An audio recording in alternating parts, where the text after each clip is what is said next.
Hey guys, I thought that a good way for us to communicate would be for me to set up videos on the stream for our Google Classroom. And an idea I had is I'm going to read you guys a bedtime story. I figured we could continue with our read aloud of Tuck Everlasting. We are going to finish up Tuck Everlasting probably in 2 to 3 video sessions. And then I'm also going to continue to read Granny Torelli, okay? So make sure you guys are always checking in for different videos of read alouds and also some math tutorials because I want you guys to be still asking questions, making sure you're understanding the concepts. And I can always make a video of me explaining a concept or idea to you guys, okay? So I know we haven't read in a while. We last left off where we knew that the man in the yellow suit has known about the Tuck secret, about them being everlasting. And we also found out that May whacked the man in the yellow suit in the back of the head with the shotgun. This was a misconception. Some of us did think that she shot the man in the yellow suit. She did not. She hit him in the back of the head. And the constable saw the whole thing. Just a reminder, the constable is like a police department or someone who works for the police station there. So let's read chapter 20. That's where we left off. I'm probably going to read chapter 20 today, and then I'll pair together 21 and 22 later on. Alrighty? Chapter 20. Winnie was standing with her cheek pressed into Tuck's chest, her arms flung tight around him. She trembled and kept her eyes squeezed shut. She could feel Tuck's breath come and go in little gasps. It was very quiet. The Tree Gap constable knelt over the sprawled body of the man in the yellow suit. And then he said, "He ain't dead. Leastways, not yet." Winnie opened her eyes a crack. She could see the shotgun lying on the grass where May had dropped it. She could see May's hands, too, hanging limp, clenching, then hanging limp again. The sun was scorching hot, and near her ear a gnat whined. The constable stood up. "What'd you hit him for?" he wheezed resentfully. "Well, he was taking the child away," said May. Her voice was dull and exhausted. "He was taking the child against her will."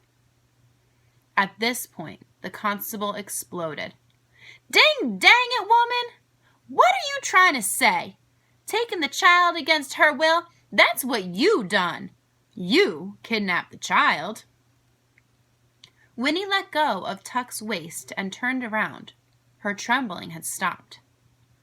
"They didn't kidnap me," she said. "I came because I wanted to." Behind her, Tuck drew his breath sharply. "You wanted to?" echoed the constable, his eyes wide in disbelief. "You wanted to?" "That's right," said Winnie unflinchingly. "They're my friends."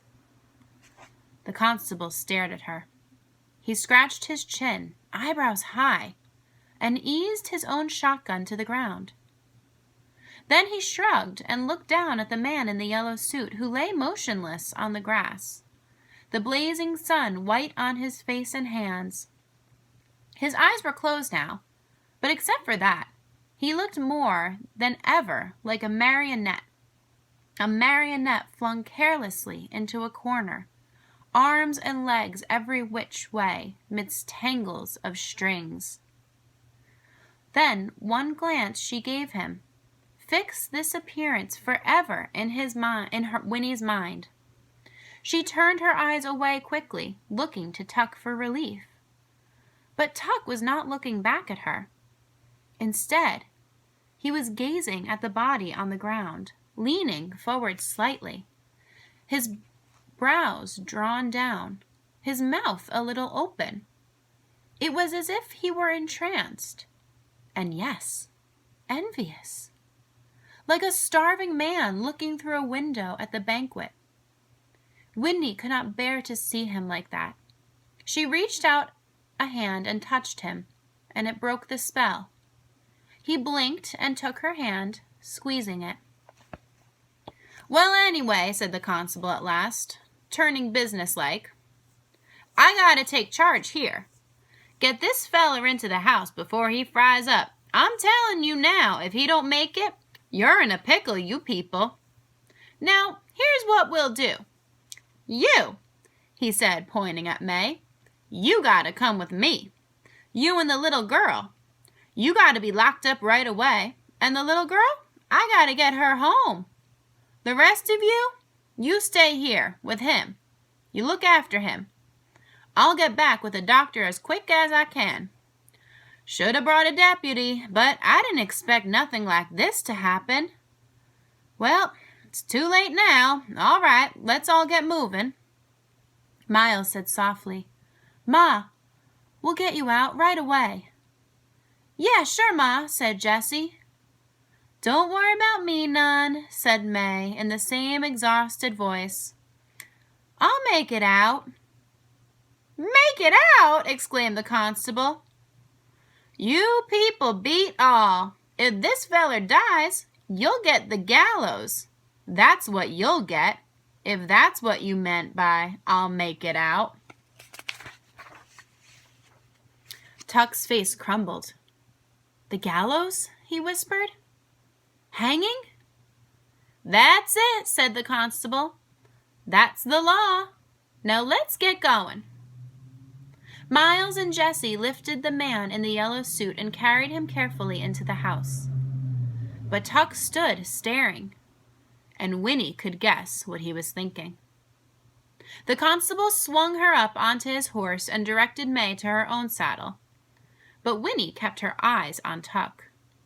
His face was very pale, the creases deeper than ever, and his eyes looked blank and sunken. She heard him whisper again, "The gallows?" And then Winnie said something she had never said before. But the words were words that she had sometimes heard and oftentimes longed to hear. And they sounded strange on her own lips, and they made her sit up straighter. "Mr. Tuck," she said, "don't worry. Everything's gonna be all right." The constable glanced heavenward and shook his head. Then, clutching his shotgun, he climbed up behind Winnie and turned his horse towards the path. "You first," he barked at May. "I gotta keep an eye on you. As for you," he added grimly, speaking to Tuck, "you better hope that feller don't die on you. I'll be back as soon as I can." "Everything'll be all right," Tuck repeated slowly. May slumped on the back of the fat old horse and did not respond. But Winnie leaned round the constable and looked back at Tuck. "You'll see," she said. And then she sat face forward, sitting very straight. She was going home, but the thought of that was far from her mind. She watched the rump of the horse ahead and the swish of the coarse, dusty hairs as he moved his tail. And she also watched the swaying and the sagging of the woman who rode on top of him. Up through the dim pine trees they went, the constable's breath wheezing in her ears and emerging from the coolness and green. Winnie saw again the wide world spread before her, shimmering with light and possibility. But the possibilities were different now. They did not point to what might happen to her, but what she herself might keep from happening. For the only thing she could think of was the clear and terrible necessity that May Tuck must never go to the gallows. Whatever happened to the man in the yellow suit, May Tuck must not be hanged. Because if all they said was true, then May, even if she were the cruelest of murderers and deserved to be put to death, May Tuck would not be able to die. Alrighty guys, so I'll keep reading aloud each night until we finish, get you guys a little bedtime story. But I hope everyone's doing well, staying safe. I miss you all so much. And please keep in contact any questions you have. I will continue to post videos of me reading, and I'll also continue to post videos of math lessons. Alrighty, so have a good night, everyone. Bye.